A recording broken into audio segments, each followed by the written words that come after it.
Okay everybody, what's going on? It's Voodoo 51292. Welcome to episode 6 of Voodoo's Thoughts. First of all, please excuse my very bland, lifeless white t-shirt. I know it's really not my style, but I am going to be getting dressed to go to work tonight here pretty soon, and this is just my undershirt. I have to wear a dress shirt and everything, so this is just my undershirt. But I want to make this video today, and it's going to be basically my true and honest, genuine thoughts on Darksydephil, or DSP. And I'm doing this video because I feel like I need to do the video. I feel like basically what spurred this is because I've been a fan of DSP now for some time now, and my channel is of course inspired by him and his channel. And I've been reading a lot of kind of negative comments and things people have been posting on his videos and things like that. And I feel like I need to make a video speaking about why I personally am a fan of DSP, why I respect what he does, and basically share with you guys my thoughts about him and what he's been able to do, and why I'm such a fan. So basically, you know, if you don't know the story of DSP, of, you know, basically who he is, obviously he's one of the biggest people on YouTube for video games, video gaming playthroughs, and some other things as well. He's got multiple channels and they're all massively popular. Basically, I believe it was in late 2008 or early 2009 he began putting up casual videos of gameplay footage, stuff like Dead Space, which wasn't a real playthrough, just some video of him playing the game. He put those on YouTube and instantly they caught massive fire, got huge attention, got very popular. He was not expecting that, but once he got that huge exposure, he started doing more and more, started doing full game playthroughs, and started doing even more. And it just got bigger and bigger and bigger through 2009, all the way through 2010. He just kept getting bigger, kept playing almost everything that came out, doing full game playthroughs, reviews, things like that, and everything was going great. He also was doing this with a full-time job, and everything was great. And then in October of last year, 2010, with the bad economy, he wound up being laid off of his full-time job. And make a long story short, he basically was able to take his hobby then of doing YouTube videos of gameplay and turning it into a full-time job, which he's still doing now, when it's the last day of June of 2011, so it's been over a year now that he's been able to support himself doing YouTube through partnerships and things like that. So first of all, I want to talk about why I'm a fan, basically. You know, why I like him and his channel so much. First of all, I'm being completely open here and honest. There isn't a day that goes by that I don't watch one of DSP's videos. Every single day I watch something, and usually it's a lot more than just one video. Usually I watch a substantial amount of videos from him every day because I really enjoy his videos. They're a great way for me to relax when I don't feel like playing a game and I'm so interested in video games. You know, it's my big hobby right now. It's what I'm really into, so watching his channel is a great way to do that. And honestly, when you're watching one of his videos, one of his playthroughs, what it feels like is like you're sitting on the couch with one of your good friends, playing a game, and they are, you know, genuinely and honestly reacting to what's happening. And they're a really funny friend, and they just throw out these random things. They have a great laugh and can find humor in almost everything, and makes great jokes, and it's a great time. And that's what it feels like watching his videos and his playthroughs, and that's why I enjoy them so much. I really enjoy watching him play games that I've already played, to see his reactions to them, if they were the same as mine, things like that. And I also enjoy watching games that I haven't played, so that I can be exposed to them, and also for his commentary. And yeah, so every day, whether it's Street Fighter videos, whether it's a game playthrough, an old playthrough, a current playthrough, I watch something every day, and it's really enjoyable and entertaining for me. Now, I do want to address some things people have been saying. The first thing that I've seen a lot of on comments is, oh, you know, he's not funny, all he does is bitch all the time, and it's really annoying, and it's not funny at all, and blah blah blah, he needs to just stop complaining and play the game. Well, first of all, you guys are idiots, because why do you think DSP has such a huge fan base? Why do you think he's been able to turn this into a full-time job? Why do people watch his videos over everybody else? It's because of his commentary. People watch all kinds of videos on his channel that they would never watch if it weren't for him and his personality and his touch that he puts on the videos with his commentary, okay?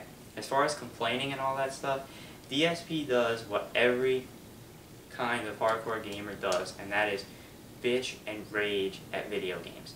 Everybody does it. Everybody gets mad, rages at the game, blames the game for it, even when sometimes it's not the game's fault, it's your fault. It doesn't matter in the moment, it's the game's fault. Everybody does that. And he does it because he's playing it live, and, you know, he's not making this stuff up either.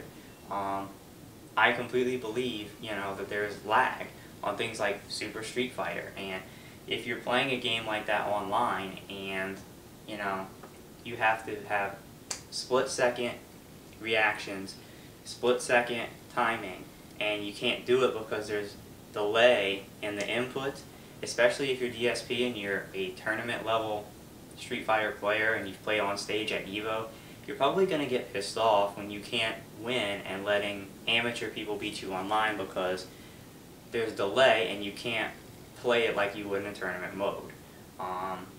So yeah, I would get pissed off too, and he does, and he complains about it and gets frustrated. Everybody does, but that's what's so funny and unique about his channel, is that he does all that stuff.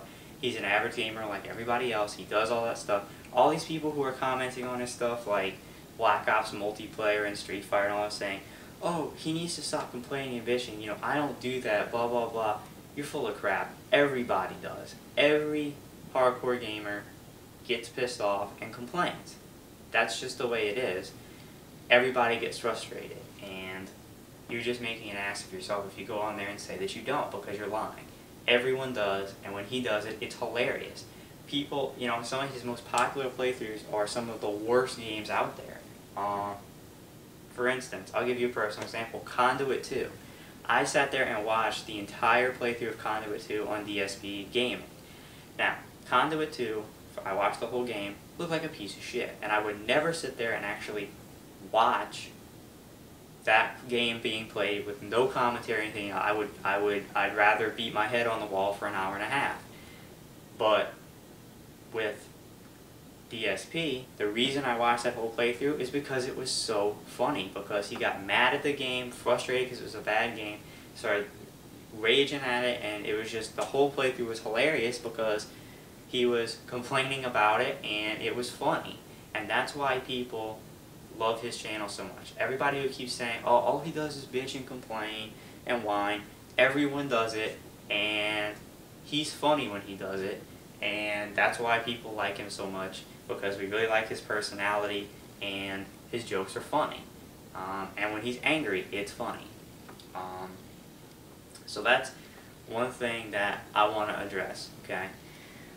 Another thing is that I have, you know, DSP is sort of an inspiration for me, not simply because of the gameplay footage, and not simply because of, you know, his popularity on YouTube, but what inspires me about Phil is that, you know, he was in a very bad situation with losing his job, and, you know, he was able to turn that into a giant positive, and now he's doing something he loves. So, I mean, think about this for a minute, okay? Phil's in his late 20s, alright? He has a college degree. He's got a full-time job, you know, 8-10 hours a day, making decent money. He's got a fixed source of income. He knows when it's coming, how much it's coming every month. He can easily plan everything out, and his life is very ordered. And he does his job, and he does his gameplay stuff as a hobby, okay? And everything's going great. He's got a big following on YouTube. He really enjoys it. He goes to work and makes his money, alright? So imagine being in that situation. He lives in his own condo by himself. He's got to pay the note on that. He's got, you know, insurance he's got to pay, obviously. He's got, you know, groceries he's got to buy. He's got, I don't know, you know, if cable or electricity, all that's included in his condo bill, but he's got all these bills to pay for, plus all the costs of all these games and systems and everything else he's doing, the cost of his camera he uses to record, all of this stuff, okay, to pay for. But he's doing alright because he's got a job. And then all of a sudden, because of the bad economy, the floor just falls out from under him, and he gets laid off. And he comes home, sits down on the couch, looks around and goes, oh shit, I have to pay for this next month. I have to buy food to put on my table. I have to pay for insurance every month. I have to do this and that, and I have no money coming in steadily now, or at all really, to help me live, okay? Added to that, he does live by himself, okay? He doesn't have a life partner or a girlfriend or anything like that to help with the experience, okay? He's trying to deal with this not on his own because he's got friends and family, but he doesn't have a close companion. He's also got a chronic back injury that limits him, you know, in his daily life, that he can't do a lot of the things he probably would like to do because of it, and now he has no job. So at that point, he could have very easily have said, fuck this, I'm done. And he could have gone into a big state of depression at that point.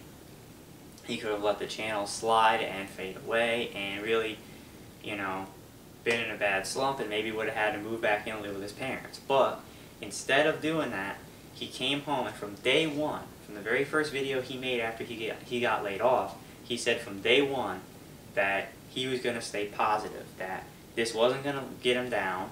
All the things that weren't going right for him, they weren't going to get him down. He was going to stay positive and make it through. And he leaned on his friends, his family, and his huge fan base for the support. He never stopped putting up gameplay footage, and he never stopped being who he is. And so, you know, he was positive, and he took a huge risk. I mean, when you have no money coming in, to take a risk on playing games all the time and being able to live on that was a huge risk for him. That could have very easily fallen through the floor, and all the savings and stuff he was using at that time to pay his note, to buy his food, could have run out. He was expecting money in return, and he could have got nothing and then been completely out of money, and he'd have been screwed.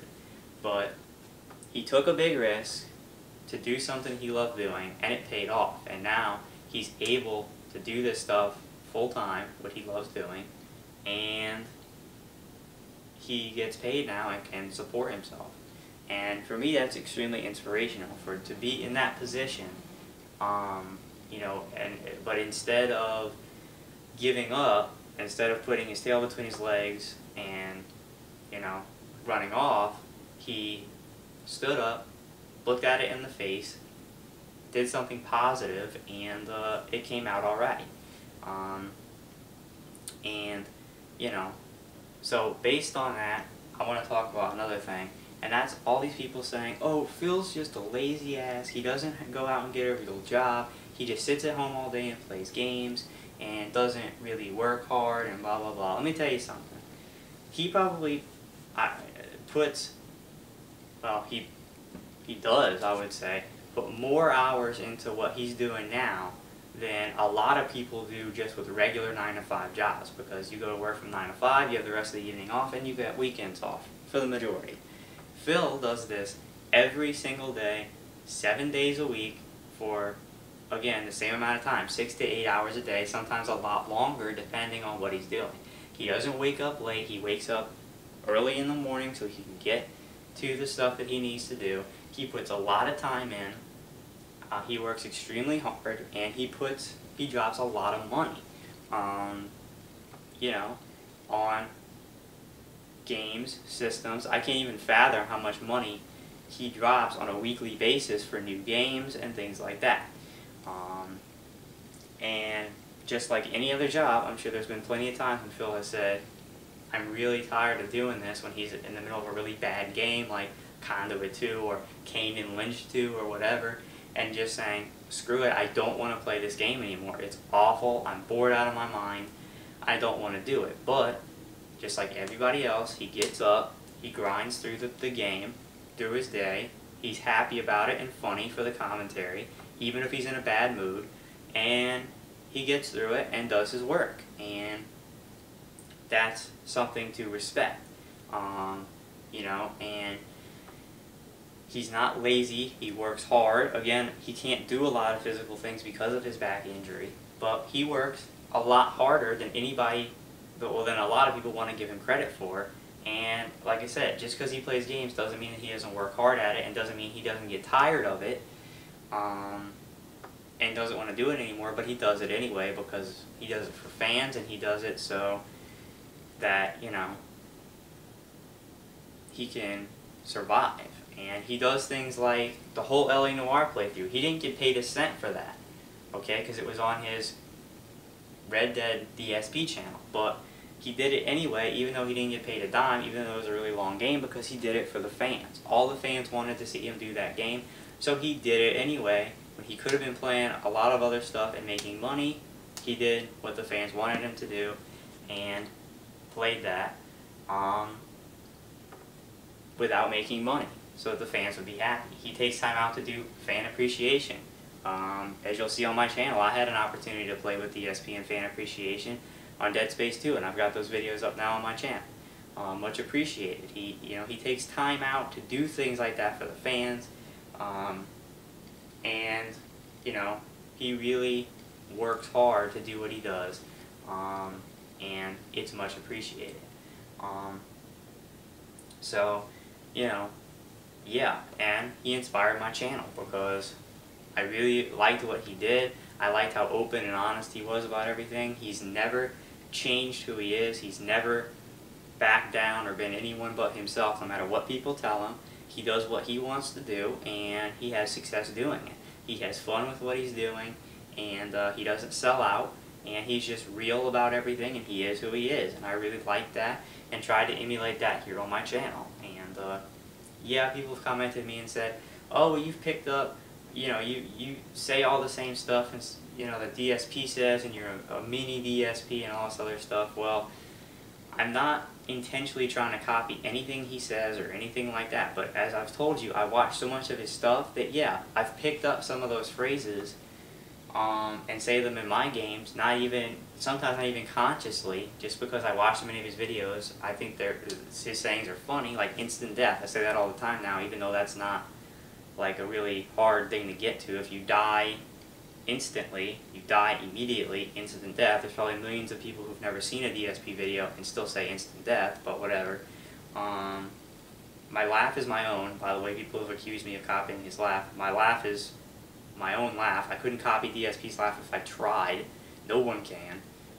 So that's bullshit. But yeah, so that's what I've tried to do on my channel, and to bring the same kind of enjoyment he does on his. But I still watch his channels all the time and promote his channel on my own. So yeah, that's what I wanted to say. It's what I wanted to get off my chest. To fans of DSP like me, thank you guys for watching. I know you guys would understand what I'm saying, what I'm talking about. For all the haters of DSP, it's fine if you don't like him, but you need to at least respect him. Respect what he's been able to do, and the risk he took and the reward he got.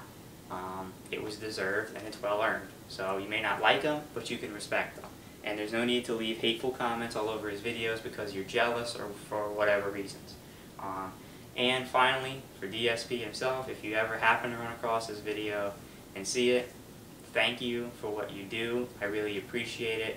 I'd like to think that I understand your situation, why you do what you do, and thanks for sticking in there all the time and working hard, and for taking the risk that you did and having it pay off, because I really enjoy it. You provide me hours of entertainment every day that I wouldn't have unless you worked so hard, so thank you for that. And I hope you keep doing what you're doing for a very long time so I can keep enjoying it. So that's what I wanted to say. This is Voodoo's Thoughts, Episode 6. Thank you guys for watching, and please be sure to go check out DSP's channel and check out mine as well if you like what he does. then you'll probably enjoy some of the stuff I do. And yeah, thanks for watching, and just keep up the good work, DSP, and that's it. That's all I really have to say.